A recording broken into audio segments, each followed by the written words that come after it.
صحیح ہے.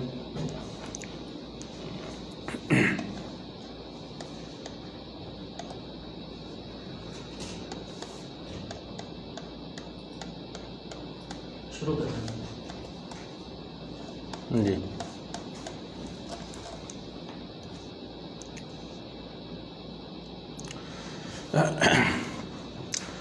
الحمد للہ رب العالمین والصلاة والسلام علی اشرف الانبیاء والمرسلین اما بعد.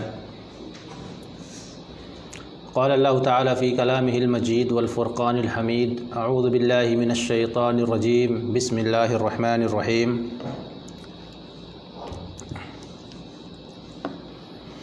وَلْتَكُمْ مِنْكُمْ أُمَّةٌ يَدْعُونَ إِلَى الْخَيْرِ وَيَأْمُرُونَ بِالْمَعْرُوفِ وَيَنْهَوْنَ عَنِ الْمُنْكَرِ وَأُولَئِكَ هُمُ الْمُفْلِحُونَ. محترم ناظرین و ناظرات، السلام علیکم ورحمۃ اللہ وبرکاتہ.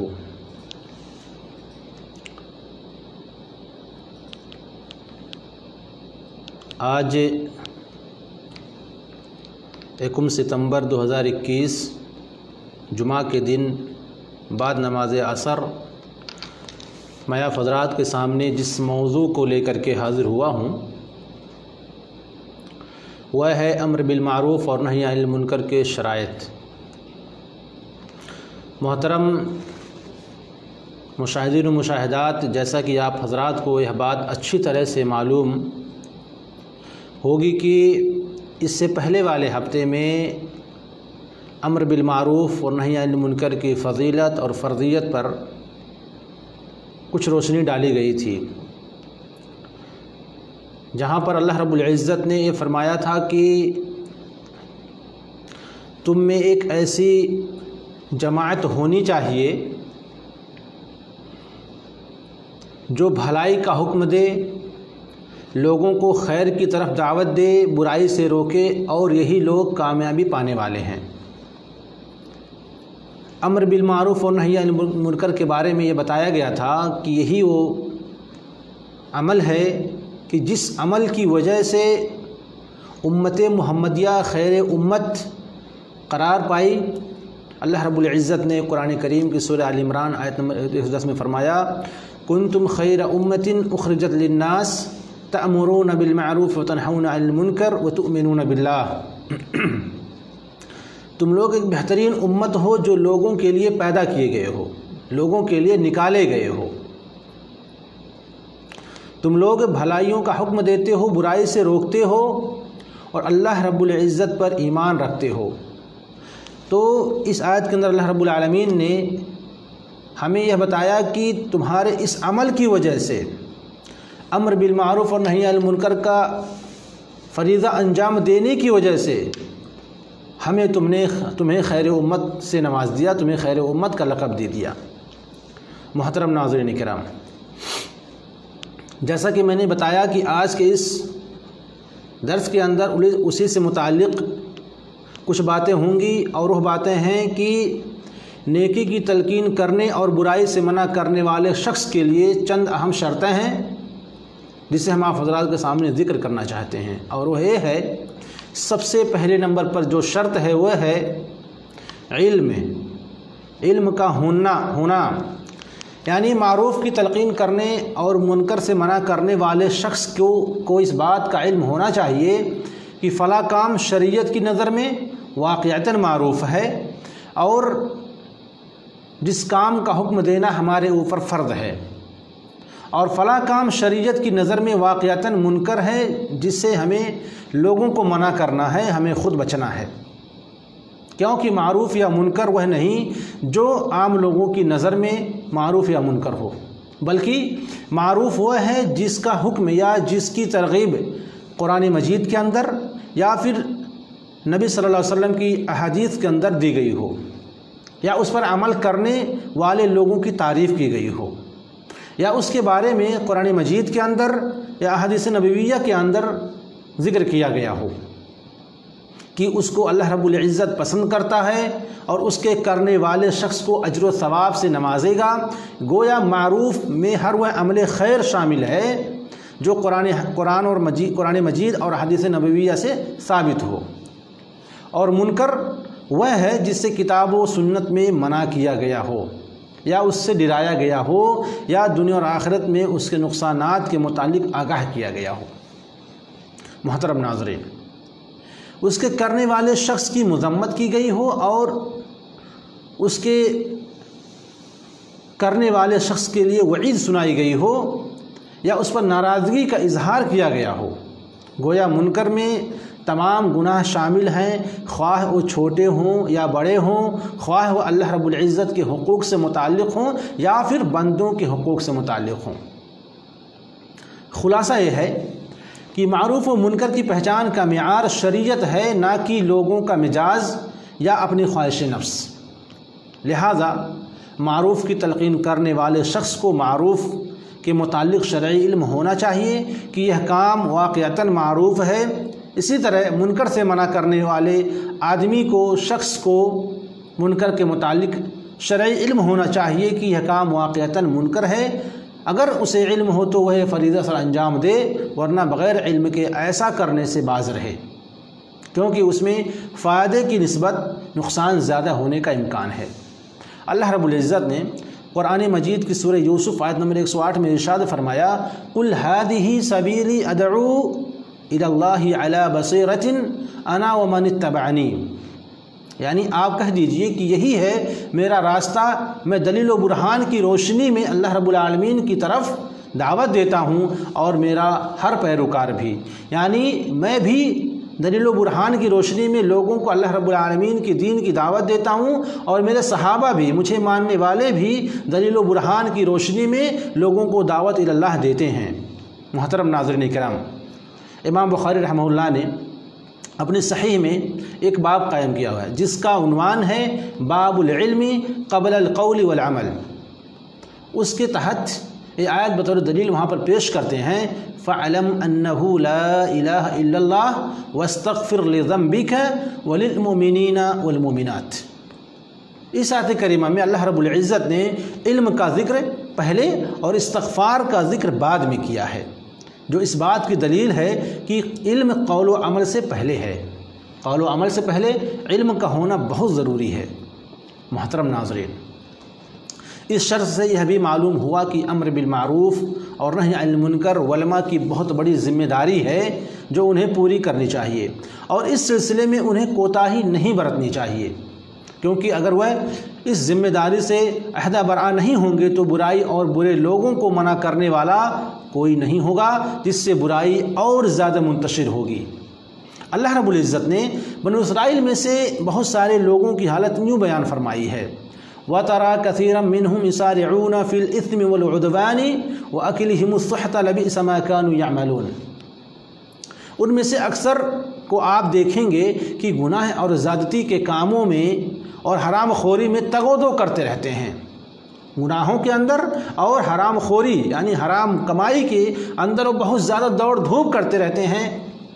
جو کام یہ لوگ کر رہے ہیں بہت ہی برے ہیں۔ اس کے بعد علماء کو تنبیہ کرتے ہوئے اللہ رب العزت فرماتے ہیں، لولا ينهاهم الربانيون والاحبار عن قولهم الاثم واكلهم السحت لبئس ما كانوا يصنعون۔ ان کے مشائخ اور علماء انہیں گناہ کی بات اور حرام کھانے سے کیوں منع نہیں کر رہے ہیں؟ یقیناً بہت برا ہے جو یہ لوگ کر رہے ہیں۔ اس آیت سے ثابت ہوا کہ لوگوں کی برائیوں پر خاموش رہنا بہت بڑا گناہ ہے، اور اگر لوگ گناہ کے کام کر رہے ہیں، منکرات سر انجام دے رہے ہیں، تو خاص کر علماء کی یہ ذمہ داری ہے کہ وہ انہیں اس کام سے منع کریں، انہیں بتائیں کہ بھائی یہ کام غلط ہے جو تم کر رہے ہو، یہ کام شریعت کی نظر میں منکر ہے، یہ حرام ہے، اس سے تمہیں بچنا چاہیے۔ محترم دوستو اور بھائیو، اس کے تحت امام قرطبی رحمۃ اللہ علیہ کہتے ہیں، وَدَلَّتِ الْآيَةُ عَلَىٰ أَنَّ تَارِكَ النَّهْيِ عَنِ الْمُنكَرِ كَمُرْتَكِبِ الْمُنكَرِ فَالْآيَةُ تَوْبِيخٌ لِلْعُلَمَاءِ فِي تَرْكِ الْأَمْرِ بِالْمَعْرُوفِ وَالنَّهْيِ عَنِ الْمُنكَرِ۔ اور یہ آیت اس بات پر دلالت کرتی ہے کہ برائی نہ روکنے والا شخص ایسے ہی ہے جیسے وہ خود برائی کا مرتکب ہو، برائی کا ارتکاب کر رہا ہو، لہذا اس آیت میں سخت تنبیہ ہے ان علماء کو جو امر بالمعروف اور نہی عن المنکر کو ترک کرتے رہتے ہیں۔ بہت سارے لوگ معاشرے کے اندر، گاؤں گھر کے اندر، شہروں میں ایسے علماء آپ کو مل جائیں گے جو لوگوں کو برائی کرتے ہوئے دیکھتے تو ہیں لیکن انہیں اس کام سے منع نہیں کرتے ہیں، روکتے نہیں ہیں۔ محترم دوستوں اور بھائیوں، اس لیے علماء کی یہ ذمہ داری ہے کہ برائی کو دیکھے تو اس پر خاموش نہ رہے بلکہ لوگوں کو اس سے تنبیہ کرے، اس بتائے کہ بھائی یہ جو تم کام کر رہے ہو یہ غلط کام ہے۔ محترم ناظرین کرام، امر بالمعروف اور نہی عن المنکر کی دوسری شرط ہے نرم رویہ، یعنی امر بالمعروف اور نہی عن المنکر کا فریضہ سر انجام دینے والا شخص اس فریضے کی ادائیگی کے دوران نرم رویہ اختیار کرے، نرم بن کر رہے اور سخت رویہ اپنانے سے بچے، کیونکہ اللہ رب العزت نے جب موسیٰ علیہ السلام اور ہارون علیہ السلام کو فرعون کی طرف بھیجا تو حکم دیا اذهبا الى فرعون انه طغى فقولا له قولا لینا لعله يتذکر او یخشی، تم دونوں فرعون کے پاس جاؤ کیونکہ وہ سرکشی اختیار کر چکا ہے، لہذا تم دونوں اس سے نرم بات کرو، شاید کہ وہ نصیحت حاصل کرے یا ڈر جائے۔ محترم ناظرین، یہاں غور کرنے کی بات ہے، غور طلب بات ہے کہ اگر فرعون جیسے سرکش شیطان سے نرم بات کرنے کا حکم دیا گیا تو پھر مسلمانوں کے لیے تو اس سے بھی زیادہ نرمی اختیار کرنے کا حکم ہے۔ اور اللہ رب العزت دعوت اللہ کا اسلوب ذکر کرتے ہوئے ارشاد فرماتے ہیں ادعو الی سبیل ربک بالحکمت والموعظۃ الحسنہ وجادلہم باللتی ہی احسن، آپ اپنے رب کے راستے کی طرف حکمت اور عمدہ نصیحت کے ساتھ دعوت دیجئے اور ان سے ایسے طریقے سے مباحثہ کیجئے، ایسے طریقے سے بات کیجئے جو بہتر ہو، جو اچھا ہو۔ عمدہ نصیحت سے مراد یہ ہے کہ آپ ان سے اتنے اچھے انداز سے بات کریں کہ انہیں یقین ہو جائے کہ آپ ان کے ہمدرد اور خیر خواہ ہیں۔ لیکن بہت سارے لوگ جو دعوت اللہ کا کام کرتے ہیں ان کے اندر سختی پن پائی جاتی ہے۔ محترم دوست اور بھائیوں، جو لوگ دعوت اللہ کے کاموں میں لگے ہوئے ہیں، جو دین کے کاموں میں لگے ہوئے ہیں، انہیں چاہیے کہ وہ سب سے پہلے نبی کریم صلی اللہ علیہ وسلم کی عادات کو اپنے اندر ڈھالیں۔ اللہ کے نبی صلی اللہ علیہ وسلم کس طرح نرم مزاج تھے، اور نبی کریم صلی اللہ علیہ وسلم کی حیات مبارکہ میں ایسی کئی مثالیں ملتی ہیں جن سے آپ صلی اللہ علیہ وسلم کا یہی اسلوب واضح ہوتا ہے، نرم رویہ۔ مثلا انس رضی اللہ عنہ بیان کرتے ہیں کہ ہم مسجد میں رسول اللہ صلی اللہ علیہ وسلم کے ساتھ بیٹھے ہوئے تھے، اتنے میں ایک دیہاتی آیا اور اس نے مسجد کے ایک کونے میں پیشاب کرنا شروع کر دیا، تو آپ صلی اللہ علیہ وسلم کے اصحاب نے اس کی طرف لپکے دوڑے اس کی طرف اور اسے اس کام سے منع کر رہے تھے اور کہہ رہے تھے تم ٹھہر جاؤ ٹھہر جاؤ، تو رسول اللہ صلی اللہ علیہ وسلم نے فرمایا لا تظلموہ دعوہ، اسے مت کاٹو، اسے چھوڑ دو، یعنی اسے پیشاب کرنے دو، اسے اس بات سے منع نہ کرو۔ چنانچہ انہوں نے اسے چھوڑ دیا اور جب وہ پیشاب سے فارغ ہو گیا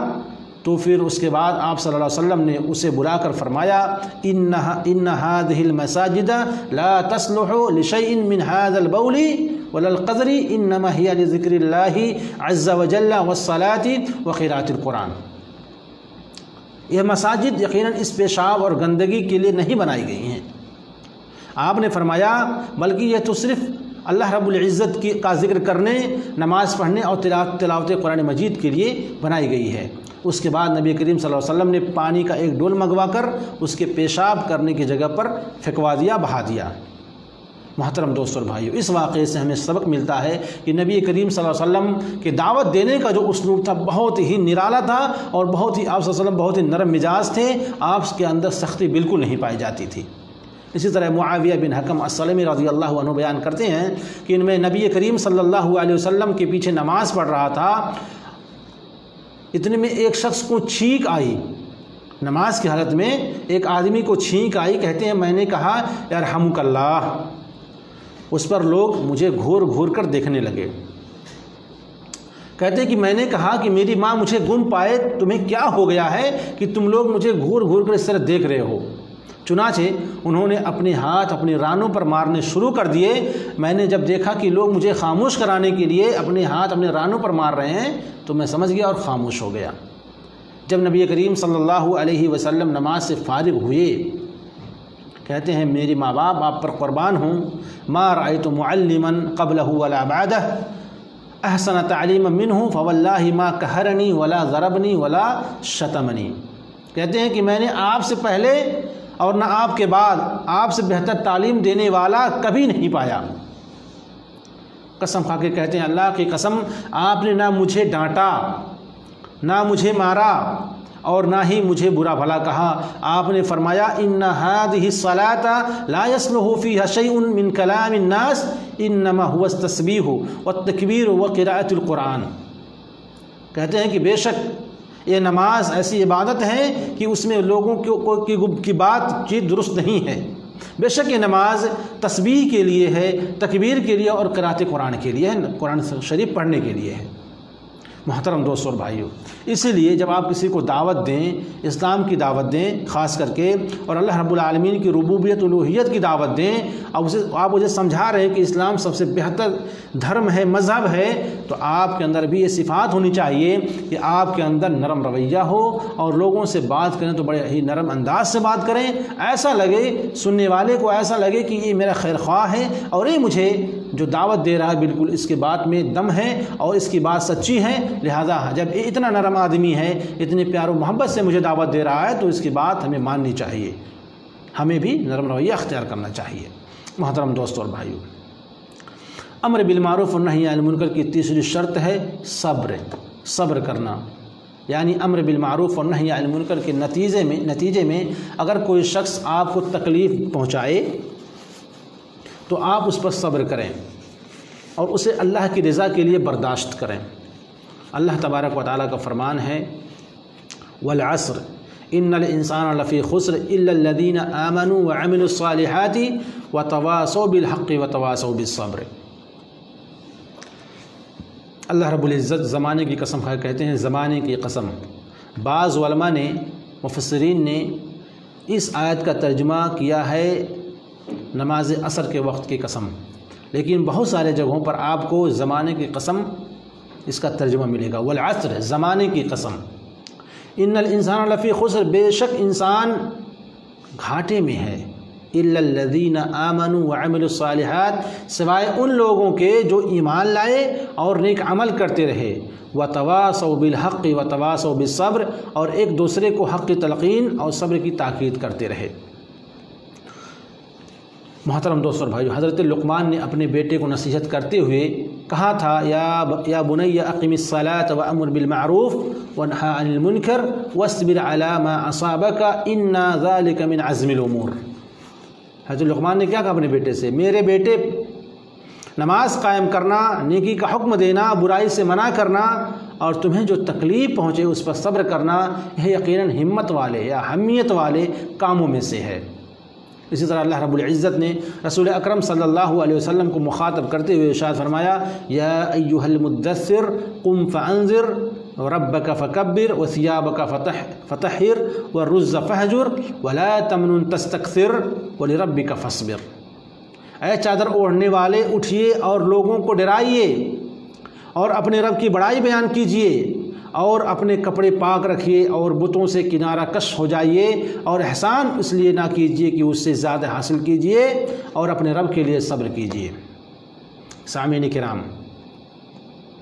جب آپ دعوت اللہ کا کام کریں گے یقین مانیں، اپنے معاشرے کے اندر ہوں یا کہیں دور ہوں، جب آپ دین کی بات لوگوں کو بتائیں گے کہ میرے بھائی دین اسلام سب سے پیارا مذہب ہے، تم اس کو پڑھو، اس کو سمجھو، جب آپ یہ کام کریں گے اور لوگوں کو برائی سے منع کریں گے اور اچھائی کی طرف انہیں بلائیں گے، نیکی کا حکم دیں گے، یقین مانیں آپ کے کئی دشمن بن جائیں گے، کئی لوگ آپ کے دشمن بن جائیں گے۔ بعض اوقات ایسا بھی دیکھا گیا ہے کہ لوگ جان کے دشمن بن جاتے ہیں، لیکن اس پر بھی آپ کو صبر کرنا ہے، اللہ رب العالمین سے دعا کرنی ہے اور وہاں پر بھی آپ کو سختی نہیں دکھانی۔ محترم دوستوں اور بھائیوں، یہ تھی وہ تین شرائط جن کا امر بالمعروف اور نہی عن المنکر کا فریضہ سر انجام دیتے ہوئے خیال رکھنا چاہیے۔ اب آئیے ساتھ ہی یہ بھی جان لیں کہ انکار منکر کے مراتب کون سے ہیں۔ جو لوگ امر بالمعروف و نہی عن المنکر کا انکار کرتے ہیں، اس کی بھی 3 شرائط ہیں۔ نبی کریم صلی اللہ علیہ وسلم کا ارشاد ہے من رأى منکم منکرا فلیغیرہ بیدہ فإن لم يستطع فبلسانہ فإن لم يستطع فبقلبہ وذلک اضعف الایمان۔ تم میں سے جو شخص کسی برائی کو دیکھے تو اسے اپنے ہاتھ کی طاقت سے روکے، اور اگر اس کی استطاعت نہ رکھتا ہو تو اپنی زبان سے منع کرے، اور اگر اس کی بھی طاقت نہ رکھتا ہو تو اپنے دل سے اسے برا جانے، اور ایک کمزور ترین ایمان ہے۔ محترم ناظرین کرام، اس حدیث سے ثابت ہوتا ہے کہ انکار منکر ہر شخص پر حسب استطاعت واجب ہے، لہذا 2 شخص حدیث میں ذکر کیے گئے 3 مراتب سے جس کی استطاعت رکھتا ہو وہ اس پر عمل کرے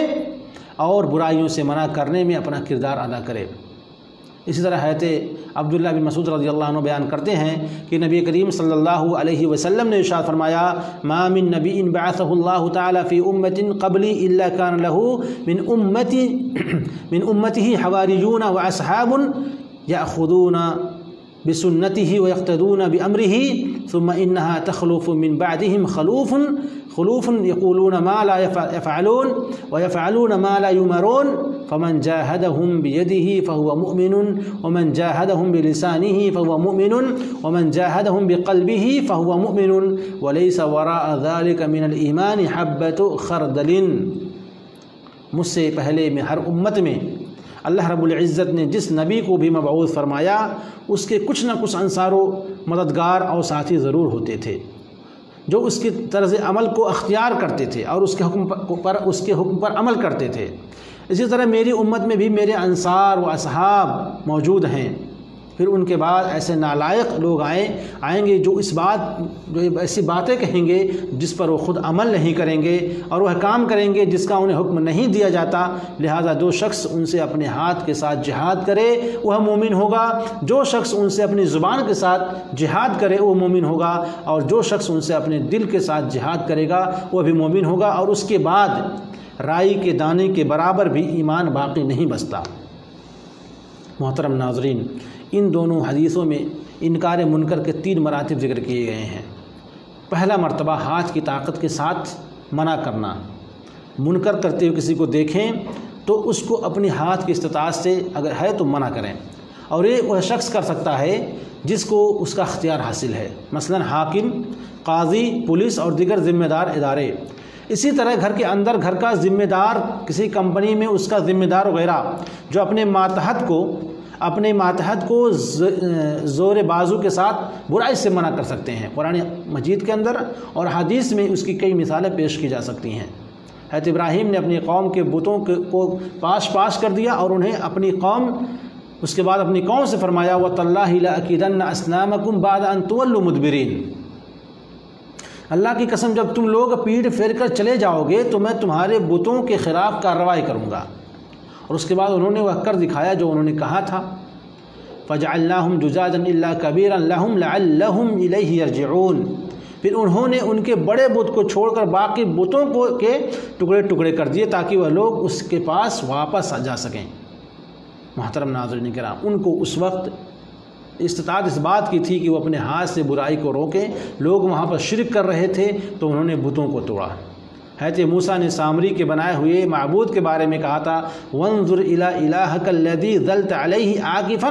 لنحرقنہ ثم لننسفنہ فی الیم نسفا، اور اپنے معبود کو دیکھو جس کی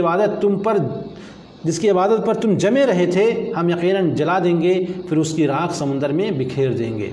چنانچہ انہوں نے ایسا ہی کیا، اس کے بت کو جلا دیا اور اس کے راکھ کو سمندر میں بکھیر دیا۔ اسی طرح نبی کریم صلی اللہ علیہ وسلم جب فتح مکہ کے موقع پر مکہ میں داخل ہوئے اور اس وقت بیت اللہ شریف کے گرد 360 بت گاڑے ہوئے تھے، تو آپ صلی اللہ علیہ وسلم نے انہیں اپنی چھڑی کے ساتھ نیچے گراتے اور ارشاد فرماتے جاء الحق وزهق الباطل ان الباطل کان زہوقا،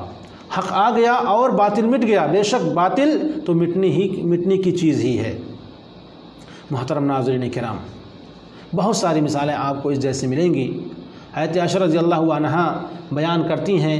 کہ نبی کریم صلی اللہ علیہ وسلم گھر میں کوئی ایسی چیز نہیں رہنے دیتے تھے جس میں تصویریں ہوتی تھیں، آپ صلی اللہ علیہ وسلم ہر ایسی چیز کو توڑ دیتے تھے۔ فرماتی ہیں کہ نبی کریم صلی اللہ علیہ وسلم سفر سے واپس لوٹے ایک بار، اور میں نے گھر کے اندر ایک مچان کو ایسے پردے سے ڈھک رکھا تھا جس میں تصویریں بنی ہوئی تھیں۔ آپ صلی اللہ علیہ وسلم نے وہ پردہ دیکھا تو اسے پھاڑ ڈالا۔ پھر آپ نے فرمایا اشد الناس عذابا یوم القیامت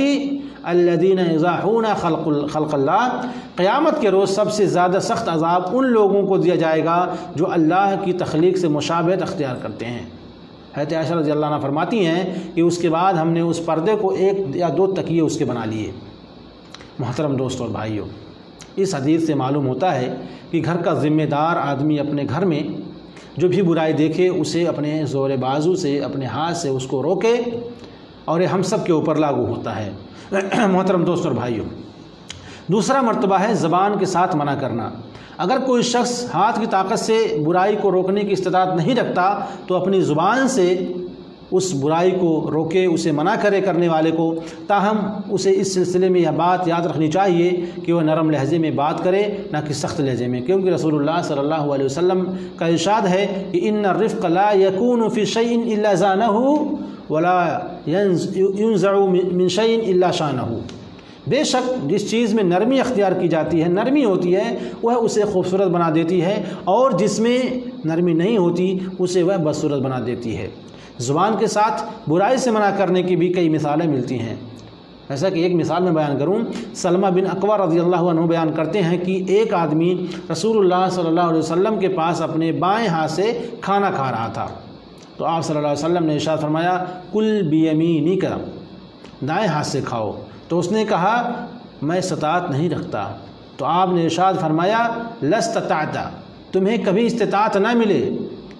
اسے تکبر نے ہی منع کر دیا۔ سلمہ بن اکوع رضی اللہ عنہ کہتے ہیں کہ اس کے بعد وہ شخص اپنا دایاں ہاتھ اپنے منہ کی طرف کبھی نہ اٹھا سکا۔ میرے محترم دوست اور بھائیوں، نبی کریم صلی اللہ علیہ وسلم جس چیز سے منع کر دیں امتی کے اوپر یہ لاگو ہو جاتی ہے کہ جس سے اللہ کریم منع کرے اس سے وہ رک جائے، اور اللہ کے نبی صلی اللہ علیہ وسلم جس چیز کا حکم دے اس پر وہ جم جائے، اس کو عمل، اس کو انجام دے۔ محترم دوست اور بھائیوں، حضرت عمر بن ابی سلمہ رضی اللہ عنہ بیان کرتے ہیں کہ میں رسول اللہ صلی اللہ علیہ وسلم کے ہاں پرورش پا رہا تھا، اور میرا ہاتھ کھانے کے برتن میں ادھر ادھر جا رہا تھا، چنانچہ آپ صلی اللہ علیہ وسلم نے فرمایا یا غلام سم اللہ وکل بیمینک وکل مما یلیک، اے بچے بسم اللہ پڑھو، دائیں ہاتھ سے کھاؤ، اور جو تمہارے سامنے ہے وہاں سے شروع کرو، وہاں سے کھاؤ۔ حضرت عمر بن ابی سلمہ کہتے ہیں کہ اس کے بعد میں ہمیشہ آپ صلی اللہ علیہ وسلم کی نصیحت کے مطابق ہی کھایا کرتا تھا۔ اس طرح کی بہت ساری مثالیں آپ کو مل جائیں گی۔ محترم ناظرین، تیسرا مرتبہ ہے دل کے ساتھ برائی کو ماننا، کہ یہ چیز جو ایک آدمی کر رہا ہے اگر وہ برا ہے تو اس کو مانے کہ یہ برا ہے۔ جب ایک انسان اپنے ہاتھ اور اپنی زبان کے ساتھ برائی سے منع کرنے کی استطاعت نہیں رکھتا تو ہونا یہ چاہیے کہ وہ اپنے دل کے اندر کم از کم اس برائی کو برا مانے، اور یہی سب سے کمزور ترین ایمان ہے۔ یہ ایسی چیز ہے کہ اگر یہ بھی نہ ہو تو اس کے بعد حدیث کے مطابق رائی کے دانے کے برابر بھی ایمان باقی نہیں رہتا۔ حضرت ابن مسعود رضی اللہ عنہ سے پوچھا گیا کہ زندوں میں مردہ کون ہوتا ہے، زندوں میں مردہ کون ہوتا ہے؟ تو آپ نے فرمایا الذی لا یعرف معروفا ولا ینکر منکرا، جو نیکی کو نیکی نہیں سمجھتا اور برائی کو برائی نہیں سمجھتا۔ محترم دوستوں اور بھائیوں، یہ 3 شرائط، اس کے بعد 3 مراتب میں نے آپ حضرات کے سامنے بیان کیے ہیں۔ اللہ رب العالمین سے دعا ہے کہ الہی ہم تمام لوگوں کو برائیوں سے دور رکھے اور نیکی کرنے کی توفیق عطا فرمائے، آمین۔ وآخر دعوانا الحمدللہ رب العالمین، والسلام علیکم ورحمۃ اللہ وبرکاتہ۔